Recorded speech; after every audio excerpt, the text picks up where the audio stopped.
Hello everyone, my name is Lian and I'm studying architecture and school planning architecture Bhopal. And then it's been 2 days that I had a podcast with Paritosh sir. Honestly, I don't even know how to review it. I mean, we covered a lot of grounds. So yeah, I listened in the past 2 years, I listened to a lot of podcasts. I mean, which helped me tremendously, like personal and all. But I'm really grateful for those.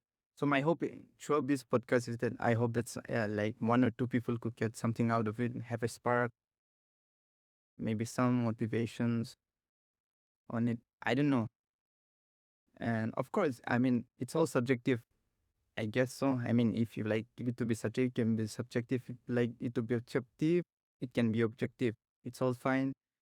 I mean, I'm keeping the comment tabs on open so you can comment on it and then give your views and all. We'll look through it. So it's fine. Give your opinions on it. At the end of the day, you're free to have your own opinion. So yeah, enjoy. Hello everyone. Welcome to my podcast, first podcast. So today, guest is an assistant professor at the School of Architecture and Planning, Bhopal. He holds a bachelor's degree in architecture from MANIT, Bhopal, and a master's in city planning from IIT Kharagpur. He has been involved in teaching, research, consultancy, and various professional projects, which expertise in architectural design, sustainable urban development, disaster risk, resilience, and project management. His work bridges both academic and practice, making him deeply engaged in shaping how cities and communities grow. I am truly grateful for the time he had given me for this interview, and I'd like to welcome architecture professor Paritosh Kumar. And thank you for joining, sir. Congratulations for your first podcast. Wish you very good luck for the future. Yeah. And also, be sure to know that I might not continue this one. I mean, if it doesn't succeed, it will, you have to. Coming to the podcast, let's talk about your journey into architecture. You finished your bachelor's. You started in 2008 and finished it in 2013, right? From MANIT Bhopal. So, what got you into architecture? Because a lot of students, right, used to ask this question that, like, oh, how did you get into architecture? Is it like, it's like most of us back then, people used to prepare for J and engineering. And I was from a rural area, so we had no clue. I mean, I had no clue what engineers do actually. So yeah, people used to say computer science, electronics. I did not understand anything back then. So what all these people do. So, but architecture somehow I understood. Like, okay, we have to design buildings, and I think I narrowed it down to this one field that I'll be doing little bit of art also. Well, with mathematics, even the syllabus of IIT, which was the name of the exam back then. It had mostly aptitude questions, mathematics, and some drawing kind of a question. So that fascinated me. Like, I thought that this I can clear. So, and it was not too technical. It was also interesting. So then I decided I'll become an architect. Somehow I landed up in MANIT, and I don't regret it. I enjoy my work. So, for sure. And after that, you work in like a really corporate firm, right? Larsen and Toubro for 2 years, I believe. So after that one, you did masters, and then coming to you just straight up go to professional, right? Teaching. So I mean, I'm doing this because I want to ask you why do you like want to do architecture academic practices, right? Why do you come into academic? I joined the corporate firm because of the campus placement, and I mean, I was in NIT, so you know the kind of environment we have in NIT. Everybody's looking towards placement, and that time of the year is when everybody is just looking towards placement package. And also I also tried to get into the placement. I got it and joined there, And it was good learning, I think. Larson and Tibro was good learning experience. But I always had this in, inclination towards teaching. So many of my batchmates would agree because I used to teach them also. So even if I did not know anything back then, still I would teach them confidently. So that inclination was there, and plus I always wanted to keep on learning new things. So in profession, it may be my personal opinion, but if you're working in, let's say, corporate sector or in businesses, then your most of the activities will be for money. Okay, so knowledge is secondary. You know things to earn more or earn more for your company. Okay, so that is the inclination.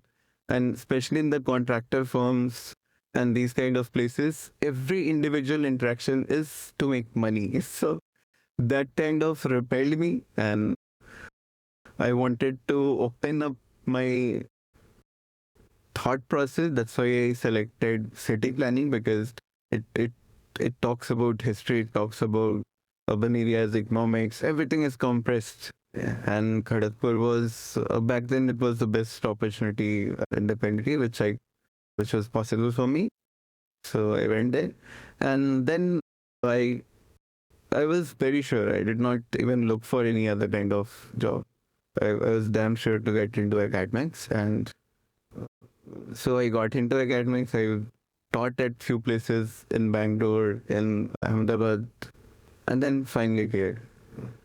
And practice was always something I like designing. So that is the thing. I like designing. So even if I'm teaching, I'll still try to design something myself. So most of the design problems I give to students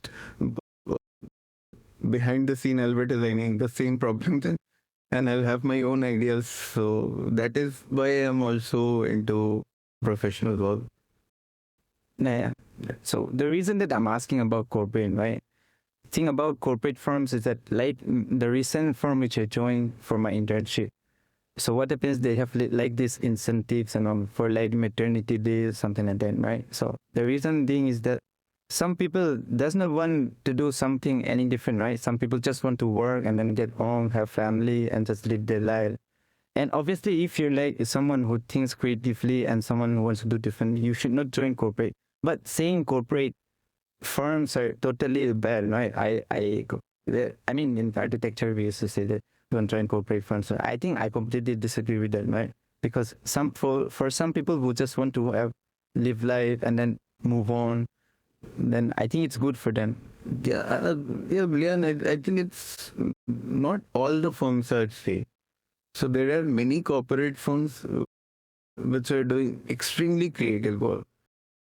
Okay, and they'll give you good work-life balance, and things are good in corporate sector also.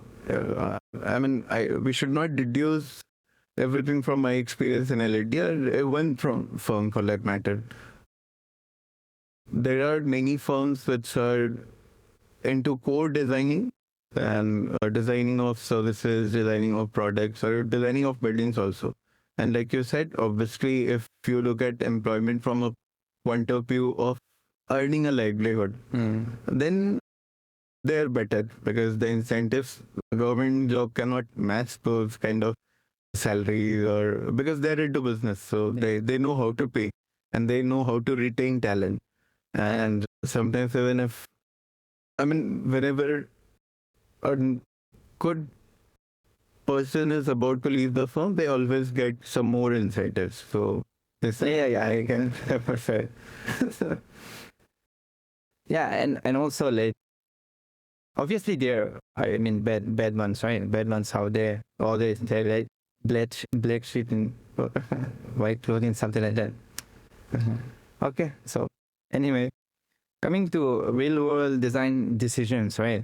How much do you think like architectural theories, like we learn about theories, different kind of theory, brutalism or whatever it is, right? So we learn about those theories. How much do you think that they have like impact on real world decisions? Because a lot of times there's this one thing that the design, I mean, you learn about design, but then you come on to realize that design, a lot of the things which you want to do depends on your client, right? Yeah, I have very strong opinion about this, which most block architects will disagree with. All these words with ism, yeah, attached to it. Yeah, yeah. So they are mostly for people to study about it and understand things, decode it. I think, if I'm not wrong, FL Wright was an architect who said that you don't select styles. You do a process, and styles are outcome of the process. So if you kind of fixate your mind with these kind of words and theories, then most of the time you'll not come up with anything new. Okay, you'll be making another copy of that particular style or something. But if you follow a process where your thought is towards the context or towards the requirement of the people, understanding the environment, and maybe whatever, there can be a number of parameters. Then, if you try to balance all those things, there are lots of trade offs involved. Then, if you keep your few core principles that, like, okay, I'll not compromise on aesthetics or certain kind of environmental sustainability or something, then you'll end up in something which can be called as idealism, maybe. For sure. Yeah. If you check that. So that is always a possibility. Yeah. That instead of following, see, if people are reading about it, they need to give it a name. That's why we have all those theoretical names that don't exist in reality. So, yeah. I mean, yeah, for sure. You should study about it, definitely, for sure. But there's this one thing that I forgot where I got it from, but visionary, like, structure needs visionary client or something like that. So that's so true. Yeah, so true. Even we have a saying in the market that you don't work for projects, you work with people.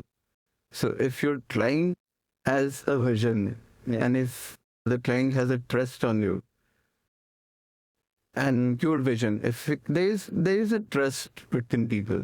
And see, real estate projects, real estate or building projects, they are extremely high valued in terms of the investment and all.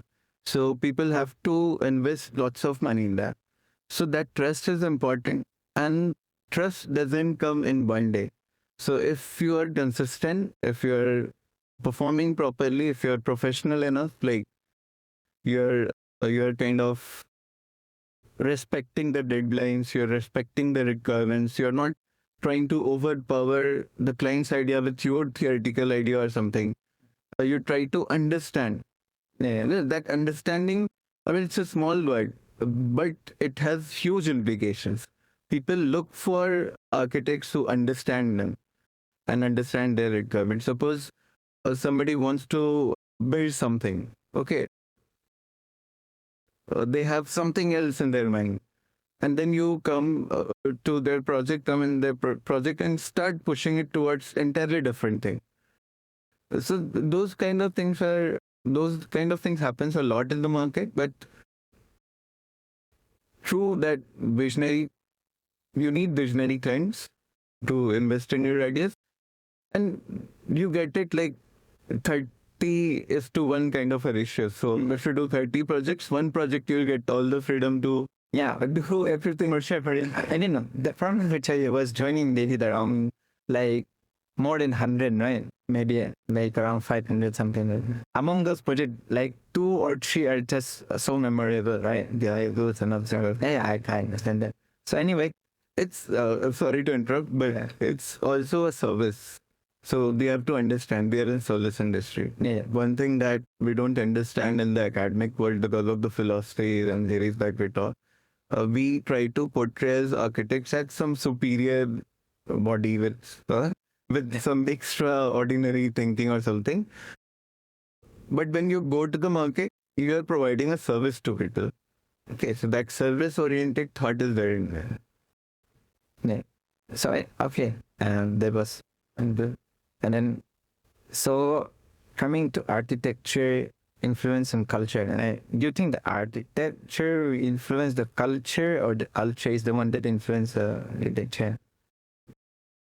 It's both ways. I think, again, I'm very bad with names, but somebody had said, no, first we design the building, then our buildings design us.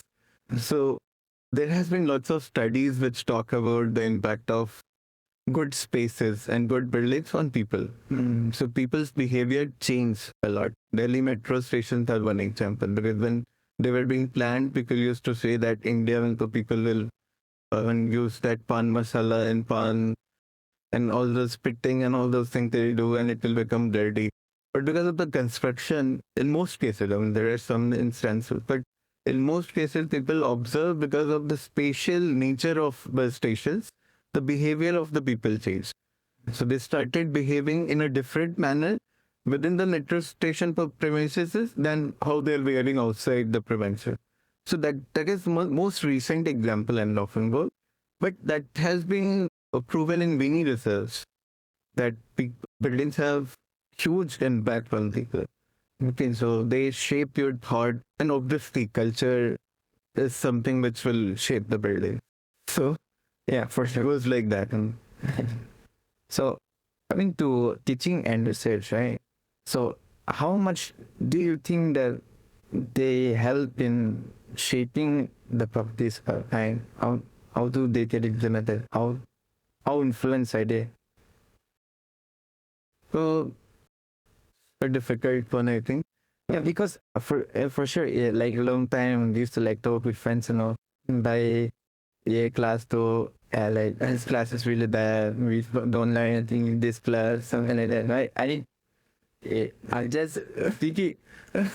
Anyway, you all did, right? So, how much do you think like influence actually influence? Yeah, this. You mean from the student's point of view, from when you're like in that phase where you're now, you'll have a transition from being a student to being a practitioner. You're asking from that. See, these things, I mean, most of the things that we study in the classrooms, it's very difficult to remember after 3, 4 years or something. But there are processes, like if you're building some kind of a discipline in yourself, the sincerity, like we have seen that in happening with our batchmates also. Someone very sincere actually followed just the sincerity and became very successful architect. So more than the classroom, the content learning, it's also about the other things, how exploratory you are, how much you are trying to grasp things, how much sincere you are, how much curious you are. If suppose that's what I think I told that in your class also, that someday will come and teach everything wrong. If you don't, if you guys don't ask questions. So how that curiosity, so topic is thrown at you. Are you going back to your hostel and searching everything about that topic? So that, I think that curiosity is very important. And now learning is a process which is not limited to the classroom. We learn a lot outside the classroom, and with the current world, the technological shift that we are undergoing, learning will be a lifelong requirement. Okay, so you have to build your own ways of continuous learning. So whether it is through a faculty, whether it is through some other sources, book or videos or like online lectures, but you have to continuously upgrade yourself. Yeah, yeah, for sure. But for the sake of this one, I need to push you back and say I disagree with some of your points, right? So let's say at teaching, maybe we'll look at statistics. Actually, I had a bad experience during my 12th standard, right? So what happened during my 12th standard after last semester is during my 12th standard, more than half of the students failed the class. So it's like, at that point, do you blame the faculties, right? Do you blame the faculties or the student? And that's like a lifelong question, right? Maybe what I'm trying to say in this is that how much, how influence do you like say this actual teaching, right? If the teaching that you do, most of the student does not even practice it. See, I'll have a different story because the place I was studying, we did not have interest in 12th standard. Yeah, for sure. I was in Bihar and in a college, so we had intermediate in science. Yeah. And I think I went to the college maybe 10 times in a whole year. So no classes, nothing. And we used to study in that manner, just figure out some way, get something from some. So again, coming back to your question, it's very difficult to blame the teacher. I'm not telling it from the point of teacher because that person is getting paid. Okay, whether you learn, whether you don't learn. Yeah, for sure. If the person is like forcing you to learn something, that this is the only way to learn, and then if that doesn't work, then the person is to be good. Yeah. Okay. So here the person forced you to spend all your time in his methods or his method, and then it did not work. Yeah. Then it is a problem with the teacher. Yes. Otherwise, I think we all know what happens in 12th standard. Yeah. People get distracted a lot. Yeah, I know. I think we can agree on one thing that like a curious student always finds its own his or her ways to learn. I think we both can agree. And then especially toppers, though they will always find a way. Even if the situation is bad, they will always find a way. But again, they are minority of the student. But anyway, I would like to continue this after a few of the segments we will have after. So anyway, let's move on. So in design educations, right?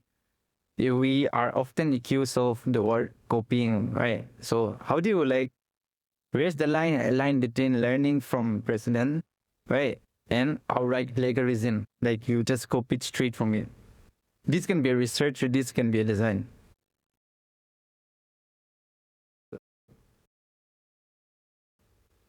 Research where we have set standards for plagiarism. Yeah. If you're copying certain things, I think 10-15% similarity is allowed. Otherwise, you have to cite. So you should not portray somebody else's knowledge as your knowledge. Mm-hmm. That is the whole idea because knowledge body is increasing now. We have enormous amount of data available with us, which was not there some 2 decades back. Okay, and now what is happening that people sometimes suppose you're in this context, in sitting in Bori or something, but you bring something from Boston. So people in Bori are not aware of what is happening in Boston. So then, and you portray it as your own idea. Is it ethical? Like, I mean, and see, that's the thing. What I think about these issues, it's very personal. One thing is that somebody can catch you or find you or something, but do you want to do work like that? Because there, for every professional, there is some amount of ego associated with their capabilities. Yeah. And I mean, many times you see that common in architecture. People do not appreciate other architects' work. You'll always find 100 faults. So that is one part where I think that it is up to the individual because as a faculty, it's very difficult for us because I know there is again, I was reading some article that if you're trying to design an apartment in today's world, even if you come up with anything new, there is a high probability that it will be already existing in some part of the world. So there are, I mean, some hundreds, thousands of apartment plans available on in the internet, and somewhere in Brazil it might be existing, somewhere in Mexico it might be existing, or Bangladesh it might be existing. So that is the thing. Like it is becoming knowledge where it's a small world. It's a question of ethics. Like architecture, I think most of the people do it for some kind of a passion also, because you want to design, you want to create something. Usme, if you're bringing something from somewhere else, I don't. Yeah, for sure. I mean, I have this thing with me, right? I have this kind of like false thing that everything that you already thought of is already there. But the problem is when you copied it, you should be honest again. Like, yeah, acknowledge where you copied it. Just be honest where you copied it. Now, don't say it's your work, right? But yeah, I think there are two. Sorry to interrupt, but there are two things about this I would like to add. One, what you said, nothing is comes from. I mean, Socrates also said that nothing comes out of nowhere. So every innovation is like that. How you're managing the your inspirations. Yeah. But when you talk about the process, like in your process of decision making, there are two ways of being an architect. So one is you're creating a product. Other is you're following a process. If you're following a process, you might come up with something which has already been done somewhere. Okay, there are chances. But still you are following a process, there will be contextual or maybe local fit to the solution. You did not try to superimpose something from somewhere else. Now, it is very important for the solutions that you are providing to the society or whatever that you went through the process. And about these design processes or innovation processes, they often culminate in certain kind of solutions which may not be new in nature, but which are appropriate in nature. So that appropriateness factor is very important. And so culturally appropriate, contextually appropriate, environmentally appropriate, user-wise appropriate. So I believe in that decision-making process of designing. So in that there is no scope. Even I think with some batch I tried to get the design done without case studies, and the whole idea was we don't need to look. If you go through a process of logical reasoning, anything can be designed without looking at any kind of inspiration. So that is my take on this. And again, like you already said, even if you design something, it might be existing somewhere. For sure, I mean, you should copy it, right? From maybe like, let's say, passive design technique, right? Or that you should copy it. But that's one should be, yeah, sorry, but the application of a principle. When you say passive design technique, yeah, there's a difference between copying a solution. So, application is different. Okay, copying is something different. For sure. But I'll still use copying. So anyway, I'll still use your podcast.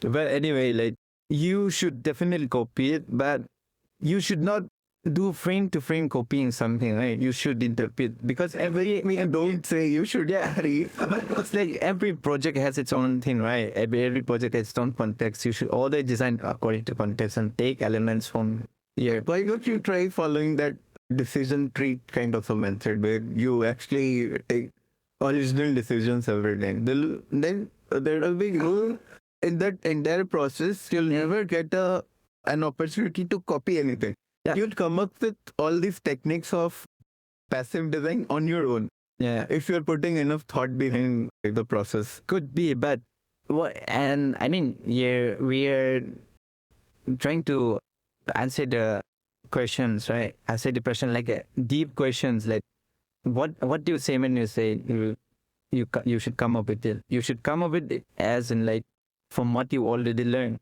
So what you already learned, that means you are referring to the things which you already learned, right? And then from theory. That's what that's what I'm saying. Right? I'm saying that you should not do copy. I'm saying the word copy as in like in terms of what you already learned, what you might have seen, maybe from theories, maybe from some like all of your experience. They're limited source of information. Yeah, for sure. So So have you like ever faced criticism for a design, for your design being like too inspired by another work? No, I've never faced, because frankly speaking, when I design, I don't look at others' work. There has been cases when what I have designed, I've seen it in some other project getting constructed. So for a friend, I did he was doing a thesis on residential buildings. So I went and designed his building towers and all. And in my first job on the first site, there was a building being constructed like that only. So that was like it brings us to that point. Like whatever, even if we think that we are designing something new, and that may be already existing somewhere. And one thing about my process is I like thinking. So I think a lot in these projects. So there's more scope of looking at something. If somebody else has done similar things, I'll most likely I'll not do that thing. Yeah. So if I'm aware of, plus I don't, as a faculty, I should not say that, but back then I did not like reading. Okay. Yeah. So reading for writing down and opening books and all. So it was very difficult for me to actually go and find sources. I never, I think I hardly went to my library once in my 5 years or something. Yes. I mean, I love Like, that was when I was young. Now I read. yeah, I love reading. Yeah, okay. So again, coming to AI role in architecture. So do you see it as a tool, a threat, or a collaborator? I think it's more of a tool and collaborative kind of a thing because many a times when you talk about user-centric approach, then the role of architects may not be universal in nature. I mean, I'll try to simplify that. Suppose in your batch, if let's say overall both sections combined, you're 100 people in your batch, and somehow everyone practices. And but after a few years, what will happen that only 10 people or 15 people will be that conscious to think about the user environment and everything because of the time constraint and business limitations, sometimes the deadlines, or sometimes many other factors. People start compromising on the design processes because it takes time. If you want to make a green building or sustainable building, then probably you'll have to put lots of analytical input in that process. So you'll have to pick up the values, you'll have to put it in the quantity, and then analyze the overall carbon footprint or energy consumption, all those things.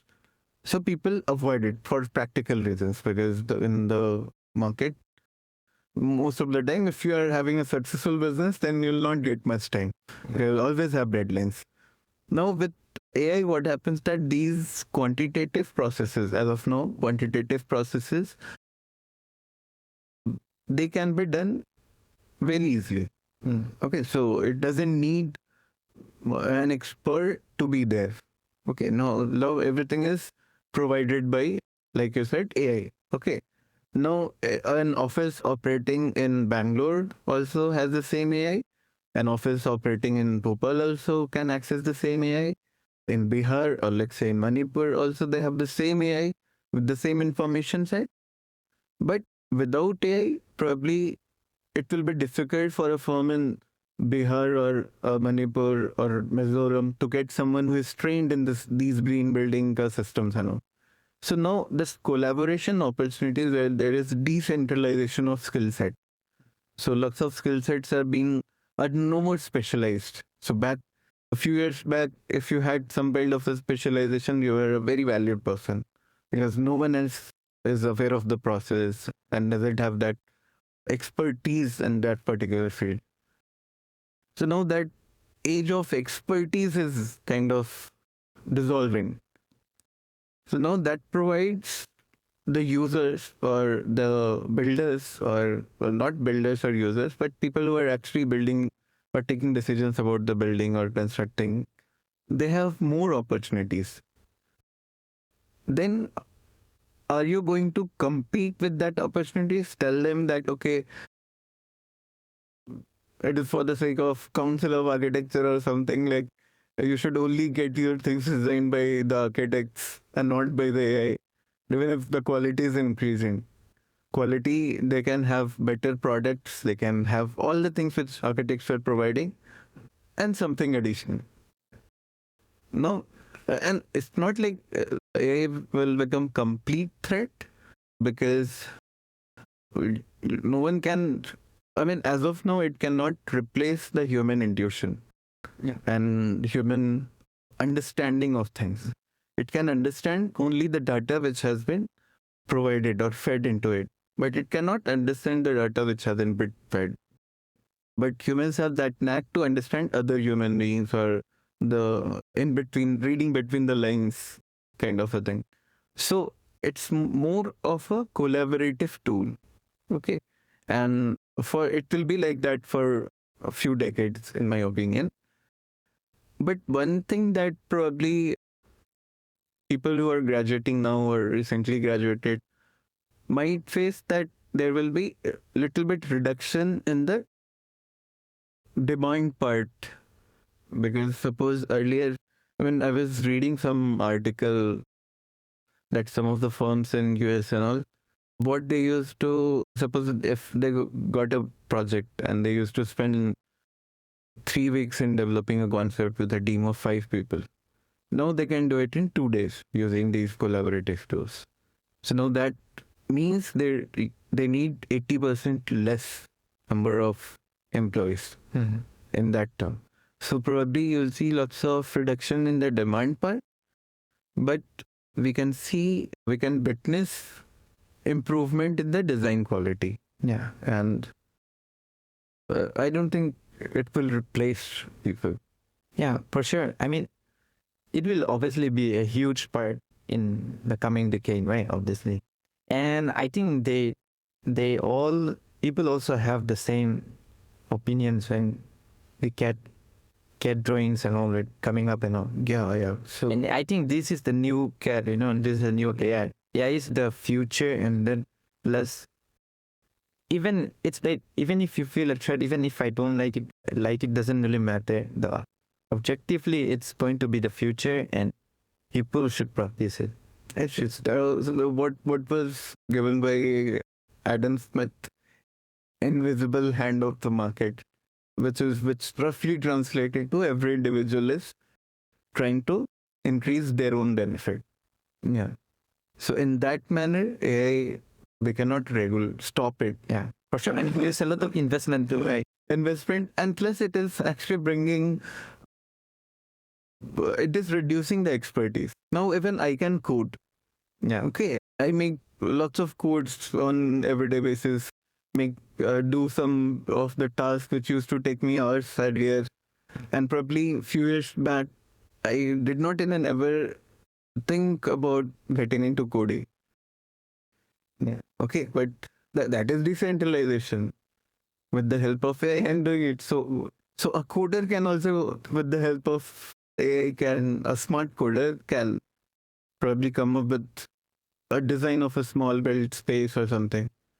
Yeah. And we also lack an objective evaluation of quality of design. Okay, so this I always say that what most of the things that we talk about in architecture institutes,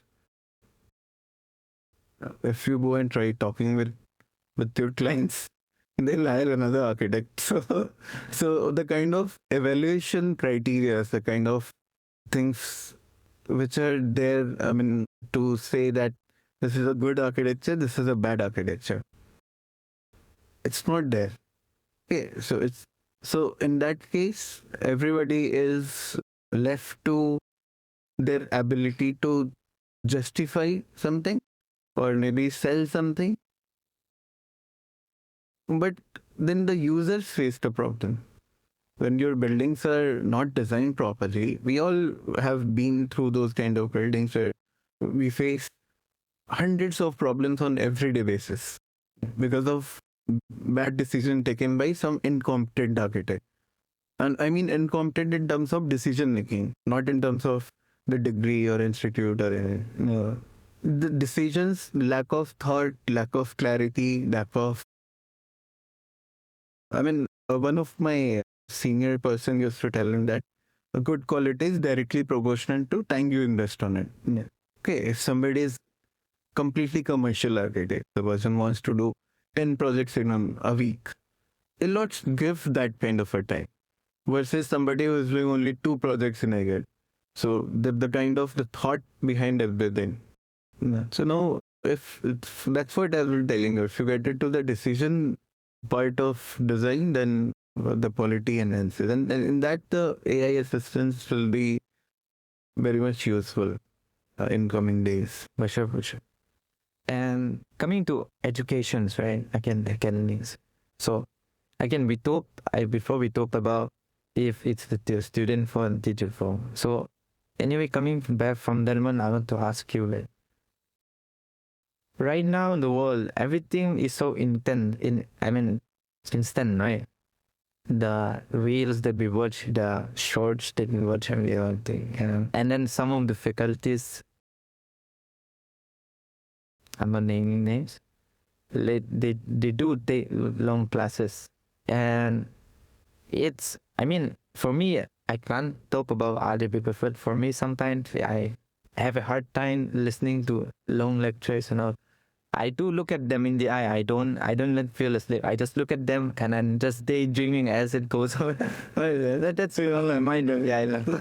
So that's how my mind works. They thought I'm attentive, but actually I'm like thinking other things. Going through all my life for something like that. So yeah. So anyway, yeah, like See, everyone has their own methodology, and even I'm a student at some place right now also. So I'm studying somewhere, and I also have to sit in those kind of lectures, and it's part and parcel. Like the methods are different. The outcome based methods or the objective based methods are still a rare thing, at least in government institute. But there's this part you'll have to pay tax to. But because what happens that there is no need to upgrade yourself continuously. No matter what, people will appear for J or whatever the exam is, or earlier it was AIEEE. And people will get into these kind of institutes, NITs, SPAs. But things are different in private institute. Many institute they invest a lot in upgradation of their faculties because otherwise they'll not survive. They'll not get admissions. So that is again. I mean, there are many places. When I learned it from one of my faculties in masters that the average attention span back then before Insta was 50 minutes. Yeah. Okay. Now it has certainly reduced, and it has reduced for us also, and not only for you guys, but and that's why it is very important to keep things precise. But I should not make any comment on anyone, and you have to cut this part. Well, sir. We'll move on. so so coming to the politics, right? Politics and architecture. Architecture often reflects. We do know that it often reflects power and politics, right? So how do you think political decisions shape the buildings or the cities people live in? What kind of political discussions are you talking about? Maybe anything. Maybe what's your opinion? Maybe it in terms of like financial, right? I mean, a lot of projects we do know that it's because of financial, and then obviously connections, right? And then we talk about incompetence architect, and all. We do know that they do exist. Like when it comes to like projects and not government projects, they do get into tender, and then tender, bad mein, like they, anyone can play, and then whoever knows the person that we know, that's objective. That happens, but see, that's what I'm talking about. That maybe the AI tools or evaluation things like that can help in improving quality everywhere. Now, when you talk about humans, politics will be there. So normally, any human being has that tendency to try to do anything in their capacity to achieve something that they desire. Okay, so if there are people who have better connections or better kind of influence in the society, if the society is operating on influence, that also we have to understand. If there is one part that how the functions of the society are happening, is there some kind of a transparent mechanism? Is there some kind of impartiality? What is it that the society is pushing forward? Okay. So, for unfortunately for us, we haven't reached that level where people will completely become impartial. Okay. So, there are always lots of kind of weaving kind of a mechanism for interest of people who are at that decision making level. So they don't, if they don't give the project to someone with whatever you said, then they will face some other inconvenience somewhere. So these are the practicalities. But again, that is government is trying to go away with that. We have seen small changes. Okay, end of the day, we have to understand government is not a physical object or something. It's people. Yeah. So you're talking about people only. So now Try to generalize it. so now what is happening that government is still not in every place, but we have observed some trends in which they I will go for the competition path. We have witnessed some absolutely transparent competitions in the recent past. Earlier, we always knew when even the senior batches would agree to me that all the competitions were rigged. So Yeah. even if you, no matter how much your, I mean, how good is your design, somebody else would win the competition. So, but now those things are kind of in few places they have reduced. We still have a long way to go. But one thing is in private, it it doesn't work once. I mean, you can have the connection, but still, if you're doing a good work, then people will approach you Yeah. and they try because obviously if they're investing that much of money, they'll try to get the best. Yeah. So Like people who deal with, I noticed this with people who deal with real estate and mind. They always get the best of the best one, which they could. Like a bit connections for like yeah, 3 years. They're also I feel like there's more accountability in their run, right? I mean in their field and all. So whichever because they're spending money from their own pocket.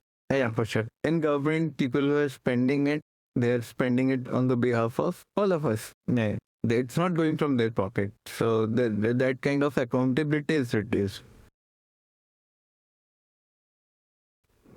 Okay. It can be a topic which gets me in trouble. Could be. No, then like and now that we talk about those politics and all, like how do you remain neutral, right?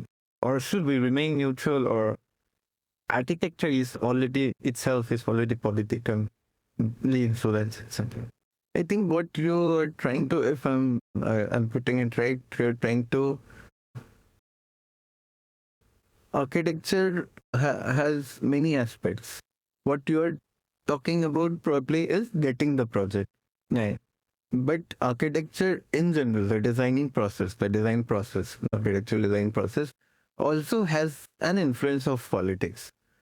So the kind of monumental architecture that were constructed centuries back or even thousands of years back, they reflected the kind of politics which were ongoing on different places.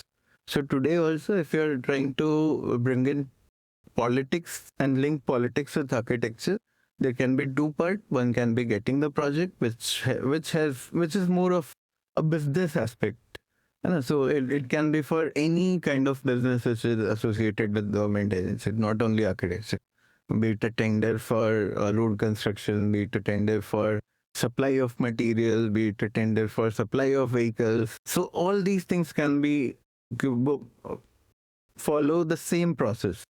But architecture specifically is linked to politics in a way that what is the aspiration of people reflected via the selected government.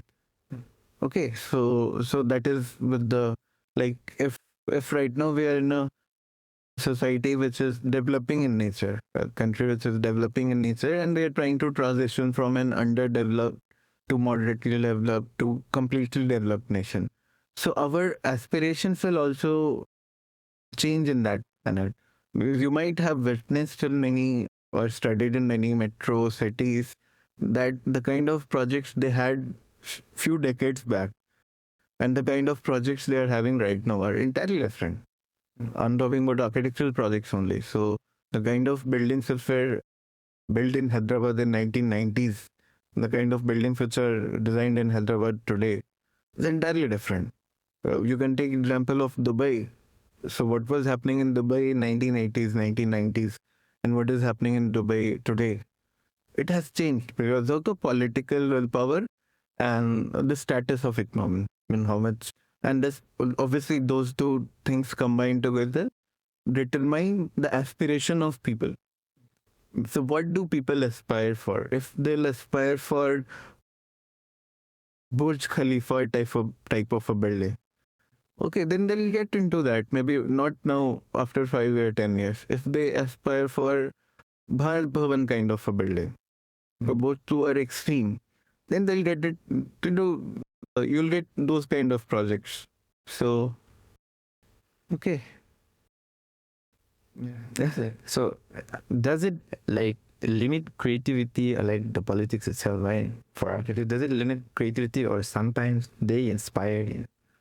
Rather, they inspire. It's a very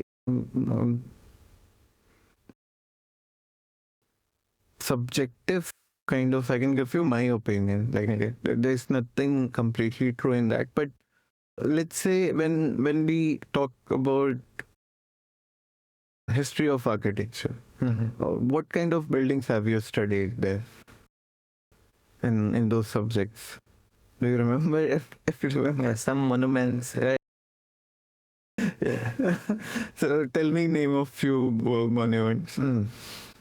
Maybe let's start with Lotus Temple, right? Because that is Indian context. Yeah. So go back in history. Hmm. Maybe something like Eiffel Tower.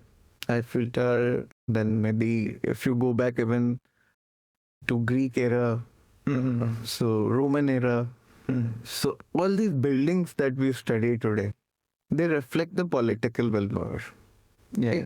Not about Lotus Temple, that was one ideologically backed project, and but Eiffel Tower or the Greek buildings that we study or the Roman buildings that we study, everything was linked to the political power. Yeah. Okay. Now that monumentality in architecture is something when you get a complete freedom from your government to create something marvelous. That will actually help you to be more creative. It will allow all kinds of creativity possible.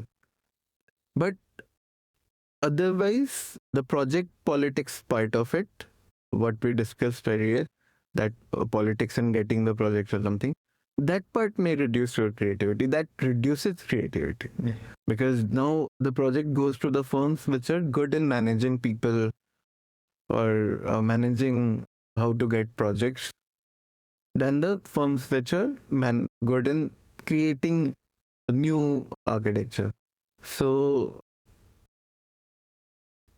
and it is true that in many cases we have seen that people who are highly creative are at times are not the most social kind of people.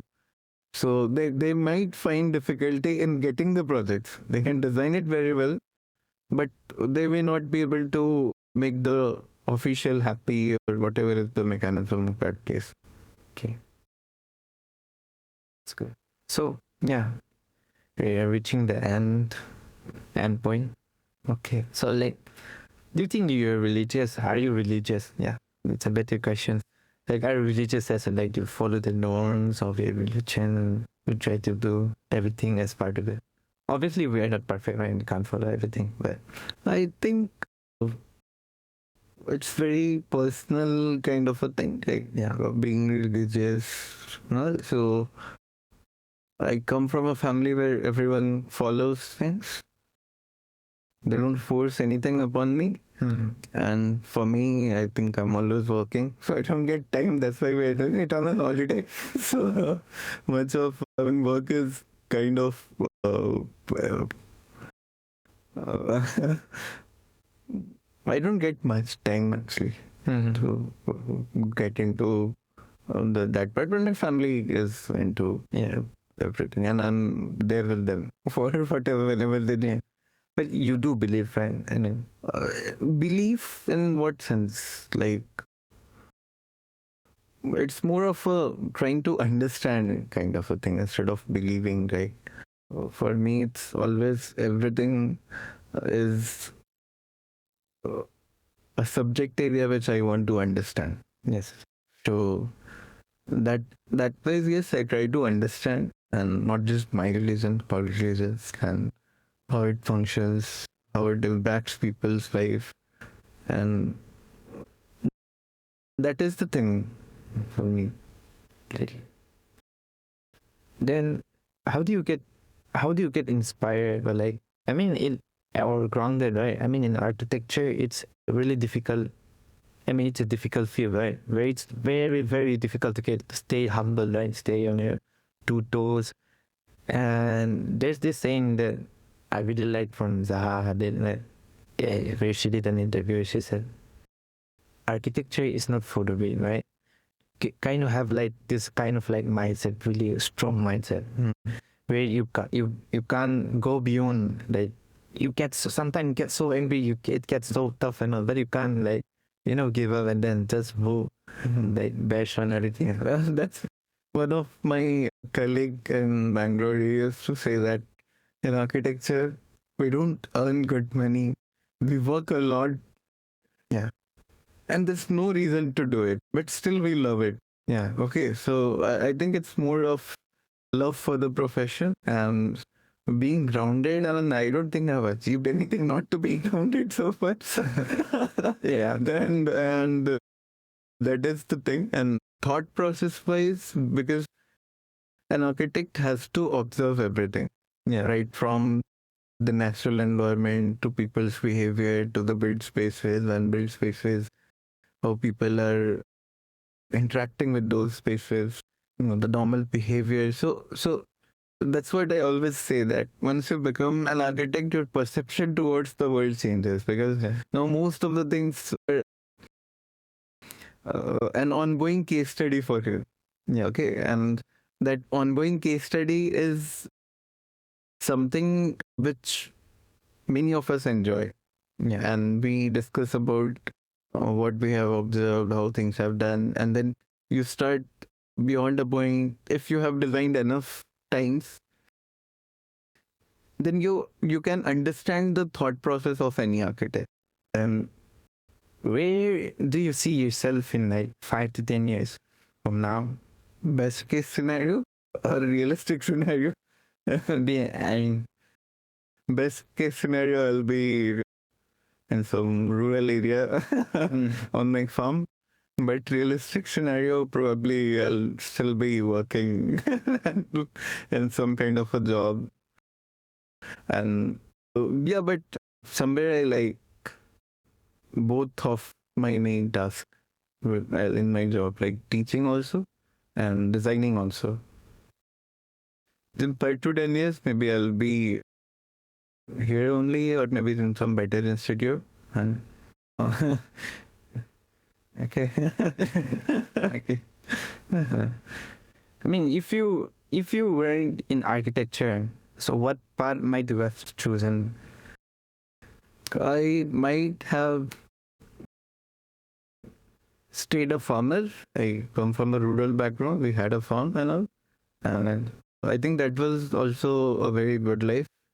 Here also, nothing is better than that life. And otherwise, professionally, I would have been a coder maybe at most. But frankly speaking, farming is still something which I love more than architecture. So Definitely visit my village whenever it is possible. So go to my farm, spend some time there, do some activities. So, okay, like we talk about a lot about architecture. So, what in your, I mean, people, we have the definition part of architecture itself, but people also define it themselves. For me, architecture is this one and this one. So, what does it mean to you? Like, what does an architect mean to you, being an architect? We are service provider. We try to make, we kind of give shape to people's dream. So when people are investing their money, they have certain aspirations and they want to create something. They want to use a building, but they do not have that skill set to make it a realistic kind of a thing. The trade-offs, the balancing. So we are professionals who will do it for them. Okay, so we are essentially providing some kind of a service, and that's fair. I mean, there's a constant debate in the industry which goes on whether we should educate the client, whether we should exactly provide what the client wants, or whether we can ask them to change little bit of their requirement, or maybe induce some kind of new activities in the requirement. So for me, I think it is our duty, professional duty, to help them in thinking, give them options, give them scenarios that, okay, if you want to do this, this will happen. If you want to do that, something else will happen. So we are kind of predicting future activities for their build spaces, and not only just designing it. So in that sense, it is a very responsible profession, and it pays off, like in terms of not only in terms of money, but if you provide a good solution to people, if you help them in materializing their dreams, you earn lots of respect which cannot be quantified, but it you will feel happy. So when you have designed something good for some people, okay, and when you see people using it and at times appreciating it, then it's a different feeling, or especially in the initial years, like your first project or first few projects. So that is one of the major thing that you can look forward towards. After a time, it will become a practice. So, so eh, yeah, I mean, there's an interview. Oh, is it Raj Rival or Viritoshi? I forgot who was it. But then there was this building that he designed where the mother and the son roams around, and then mother is some kind of on medication or some kind of what cancer or something like that. So at the time during morning, her mom, his mom, loved to roam around the building because he feels the building is so beautiful. So he told the architect, and then he said that it's one of the most pleasant thing that he had in his life, something like that. So yeah, that's very important. Even I designed one building in Ahmedabad back in 2019, I think, and that was a small, the typical 900 square foot bigger building, and the client wanted few 3-story and on G+2, and they wanted flats on both the stories, and one they will stay, other they will rent out, and they already had few other properties for renting. I kind of convinced them for over a month that please make a duplicate kind of a structure on which will feel like a home. Okay, so it's not like just no, it didn't work. Okay, so it's not like just having one property, but home should be like home. So then, all after lots of debate, they agreed to it, and then we created some kind of connections between the two floors and made one duplex on top of the ground floor. And initially, they were skeptical, but after they started utilizing it, they were very happy. They were extremely happy with the spaces they retrieved. In their society, everybody has similar kind of plot sizes and similar kind of floor plans. So they all appreciated it because it was something different, and it felt more like a home. So it was one small instance. So then what's your advice for future architects? Right? Like for me, for my batchmate or people who are like learning right now. And then another advice for people who are starting up, right? Who just came to architecture, maybe first year bachelor or something. I think you need to develop a passion for learning, for observation, and for upskilling yourself. It is not an, like you already mentioned, it's not an easy field. You'll have to go through a lot, what you had quoted. So there are multiple phases. The moment you'll see that, okay, everything is falling in place, the moment everything will go Borodos. So there are failures, there are criticisms, there are challenges, but end of the day, you have to keep trying. And if you upskill yourself, if you try to observe the trends which are happening in your area or in the field, and try to be at pace with the technology. That those kind of everlasting debates about when we were students, like you're now facing about AI and non-AI, we used to face hand drafting or CAD drafting kind of debates. And it just wasted our time. Okay, nothing else. So even if you can visualize everything better, if you start your design using them, and it's nothing different. You cannot expect anyone to create something great by doing hand drafting. But still, we face that debate, and now the same thing is happening with newer technologies. But as professionals, you have to upgrade yourselves. And architecture needs an understanding of many fields: sociology, economics, construction, material, market, environment. So you have to understand these things as well as the arts part of it. So visual art, your dance, music. So everything will kind of help you in uplifting your thought process. And using those kind of thought processes, you can come up with better solutions. And obviously, people's skill are very important. You have to be very good in convincing your clients. Even if you have great idea, if you're unable to convince it to people, then it may not work. Okay. And for the first year,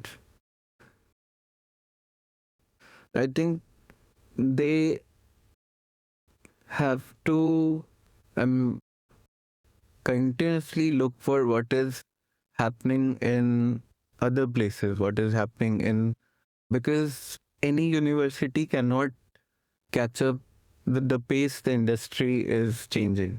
Okay, that is so true. That is true for all the universities, not only for our university. But earlier, what was there, that the rate of change was manageable. So the kind of technology that used to develop in 10 years, now that will develop every year. So now the rate of change is extremely high with all the AI tools available in all fields, like not only architecture, medicine, law, coding, construction industry, material research. So everywhere we have AI now. So everywhere people will progress at extremely high rate.